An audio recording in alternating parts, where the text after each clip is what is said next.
30 నిమిషాలలో నొప్పి లేకుండా వేడికోస్ స్వయం చికిత్స ఆవేశ హాస్పిటల్ హైదరాబాద్. రమ్మ గారు, కొంతమందిని మనం చూస్తుంటే వాళ్ళకి ఏదన్నా ఎంత దురదృష్టం ఉన్నా సరే దాన్ని అదృష్టంగా మార్చేసుకుంటారండి. వచ్చిన నష్టాన్ని కూడా లాభం కింద కన్వర్ట్ చేసేసుకుంటారు. అది ఇది రివర్స్ కూడా. కొంతమంది ఎంత అదృష్టవంతులున్నా అది దురదృష్టంగా మారిపోతూ ఉంటుంది. ఇటు తటు అటు ఇటు మారిపోతూ ఉంటాయి కదా. అదే వాళ్ళ వాళ్ళ టైంని బట్టి మనుషుల మైండ్ సెట్ కూడా అంతే. ప్రాబ్లం వచ్చింది అనుకో, కుంగి కునారిల్లిపోతారు కొంతమంది, నేలకోలకు వచ్చేస్తారు. ఒక్కడు ఉంటాడు, వాడు ప్రాబ్లంలో కూడా ఆలోచిస్తాడు, ట్రై చేస్తాడు. ఎలా అలాంటి వాడికి విధి సహాయం చేస్తుంది. వాడు తన కింద పడిపోయిన దాన్ని కూడా సరి చేసుకుని సవరించుకుని ఎట్లా కొట్లా లేచి నిలబడతాడు. ఒక్కొక్కటి తీరు మనం చెప్పలేకపోతాం. ఇది అలాంటప్పుడు మనం God made hand, man made hand అని చెప్పుకుంటామా? అరచేతుల్లో ఒకటి దేవుడు చేస్తాడు, రెండోది మనిషి చేసుకుంటాడు. వాడి తాలూకు పట్టుదల, దీక్ష, వాడి ధైర్యం కోల్పోకుండా ఉండే మనస్తత్వం, మైండ్ సెట్ వల్ల సెట్ అవుతుంది వాడికి. మనం అలా కొంతమందిని చూస్తూ ఉంటాం. అవును, చాలా బ్యాడ్ లక్ వీళ్ళకి అనుకుంటాం, కానీ వాడు లేచి నిలబడతాడు. ఆ కలిసి వచ్చేయడానికి విధే కాదు, వాడి మైండ్ సెట్ కూడా కారణం అవుతుంది. చెప్పలేకపోతాం కదా. మంచి కథ ఉంది దీని మీదన, నాకు భలే నచ్చింది. చిన్న కథ కానీ చాలా బాగుంది. పూర్వం వామాంగుడు అని ఒక బానిస ఉండేవాడు. ఈ బానిస ఒక ఓడ వ్యాపారి దగ్గర పనిచేసేవాడు. చేయగా ఓడ వ్యాపారి చాలా మంచివాడు. ఆయన ఏం చేశాడంటే, ఒక చిన్న ఓడ ఇచ్చి, చాలా ఏళ్ళ నుంచి నా దగ్గర పనిచేస్తున్నావు వామంగా, ఈ ఓడతోటి వ్యాపారం చేసుకో, నువ్వు పైకి రా, నేను ఇంకో కొత్త బానిసని పెట్టుకుంటానని చెప్పాడు. ఇతను ఏదో సరుకు కొని ఓడలో వేసుకుని పోయాడు అమ్మకాలకి. ఆ రోజుల్లో అలా ఉండేది. వెళ్తే ఏమైంది, వీడు దురదృష్టవంతుడు. ఆయనకు అదృష్టం వచ్చింది. ఎవరు ఓడలు ఇస్తారు? ఇవ్వరు కదా. ఇచ్చారు ఇక్కడ. కానీ సముద్రంలోకి వెళ్ళేసరికల్లా ఆ ఓడ తుఫాన్లో చిక్కుకుని పగిలిపోయింది. అయ్యో, మొత్తం సరుకంతా నీటి పాలైపోయింది. అందులో ఉన్న ఇతను పట్టుకెళ్ళిన బానిసలు, మనుషులు అంతా పోయారు. కానీ వామాంగుడు బతికాడు. మళ్ళీ అతనికి అదృష్టం. అయితే ఏమింది, బతికిన వామాంగుడు ఏదో చెక్క పలక దొరికితే అది పట్టుకుని ఎలా అగోలాగా బతికి 4 రోజులకి ఒక ద్వీపాన్ని చేరాడు. అది తెలిసింది అతనికి, ఒక ఐలాండ్ అని. అంతా ఇసకిసగ్గా ఉంది. కానీ కొంచెం ముందుకు వచ్చేసరికల్లా ఎవరైనా ఒక చోటకి చేరారనుకో, మట్టి మీదకి ఆహారం కోసం చూస్తారు. అతను కొంచెం తిండి దొరుకుతుందా, ఎవరైనా మనుషులు కనపడతారు, అసలు ఇక్కడ ఏముందో చూద్దామని ముందుకు వచ్చేసరికల్లా అదంతా చక్కటి సామ్రాజ్యం లాగా ఉంది. ద్వీపం చాలా చక్కగా ఫర్నిష్డ్గా బాగుంది. ఆ ద్వీపంలోకి వెళ్ళగానే అందరూ తనని గుర్తుపట్టినట్టుగా మాట్లాడుతున్నారు. అతనికి అర్థం కాదు, వీళ్ళంతా నన్ను గుర్తుపట్టినట్టున్నారేంటి, నేను ఎలా తెలుసు వీళ్ళకి అని ఆశ్చర్యపోయాడు. ఇంతలో ఏమైంది, ఓ రథము, దాని మీద ఛత్రము చామరాలు పట్టుకుని మంత్రులు, సామంతులు, వాళ్ళు వీళ్ళు బాకాలు బాజాలు ఊదుకుంటూ ఈయన దగ్గరకు వచ్చారు, ఈ వామాంగుడి దగ్గరికి.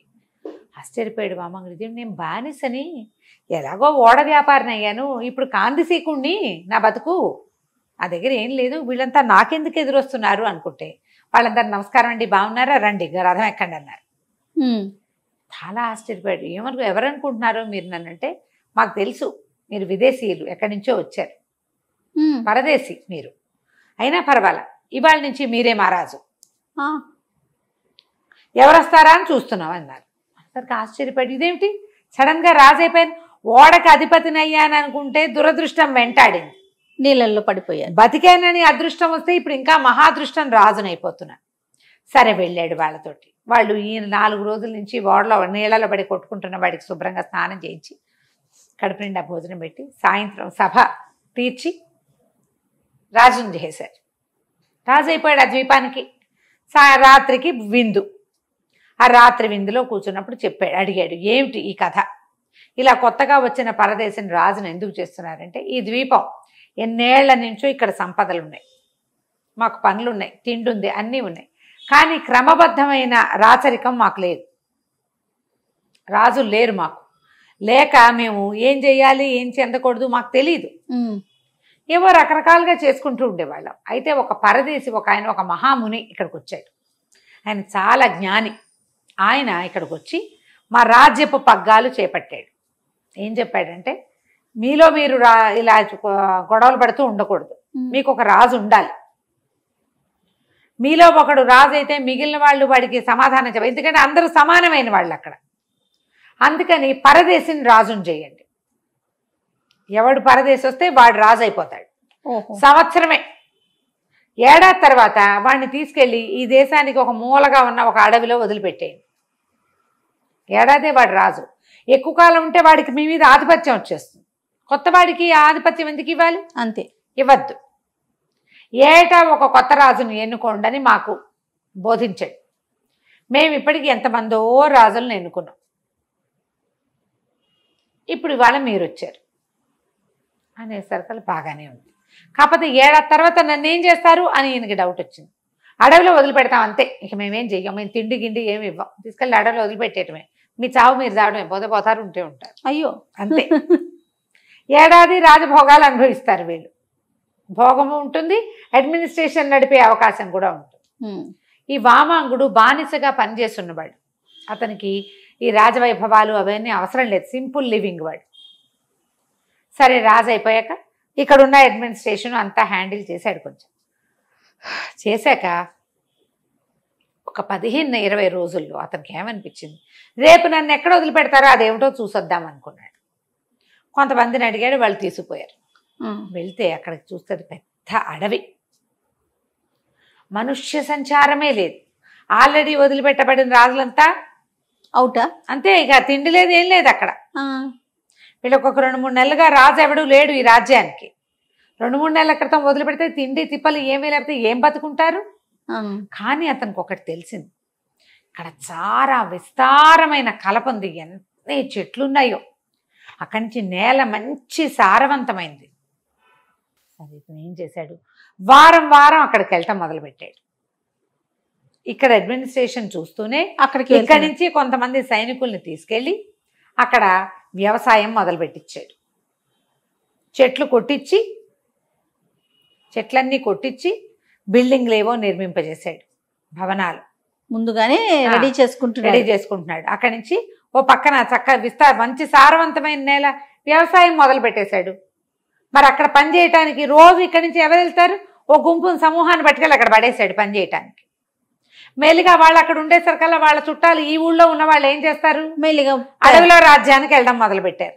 చుట్టాలు, పక్కాలు, పెళ్లి సంబంధాలు ఏముంది, 6 నెలలు గడిచేసరికి అక్కడ ప్రపంచ నిర్మాణం జరిగిపోతుంది.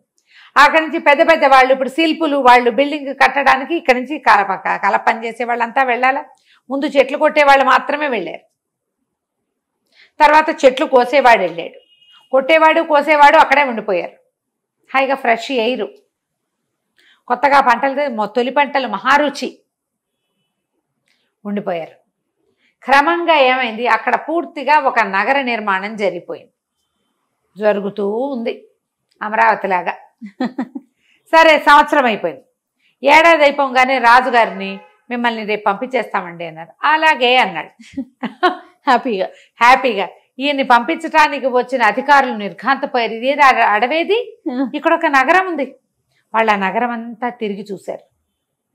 అక్కడి నుంచి మర్నాడు ఈ ఊళ్ళో ఉన్న సంపన్న గృహస్థులంతా వచ్చి చూశారు. అడవి లేదు. 3 రోజుల తర్వాత వాళ్ళు ఒక పెద్ద సభ పెట్టుకుని, ఈ నగరాన్ని ఆ నగరాన్ని కలిపేద్దాం, 2 నగరాలకి ఒకడే రాజు, వామాంగుడు. ముందున్న రాజులకు ఆ తెలివి లేక, ఈ విషయం అందరికీ తెలుసు, నిన్ను ఏడాది తర్వాత వదిలేస్తామని చెప్తే ఏడాది తర్వాత వదిలించుకుని చచ్చిపోవడానికి సిద్ధపడ్డారు వాళ్ళు. ఇతను మాత్రం ఏం చేశాడు, ఒక ప్రపంచాన్ని నిర్మించేశాడు. విజనరీ, అది దూరదృష్టి కలిగిన వాడు. విజన్ ఉన్నవాడు ఎప్పుడు రాజుగా రాణిస్తాడు. ఆలోచించుకుని ఈ 2 మహానగరాలకి ఇతన్నే వామాంగుడే రాజు కావాలని ఆలోచించి, ప్రజలకి బుద్ధి ఉంది, అతని విజన్ని వాళ్ళు గౌరవించి అతన్నే రాజు చేసుకున్నాడు. శాశ్వతంగా వామాంగుడు రాజు అయిపోయాడు. తర్వాత కాలంలో ఈ సంపన్న గృహస్థుల్లో ఒకళ్ళిద్దరి అమ్మాయిల్ని ఇచ్చి అతనికి వివాహం చేశారు.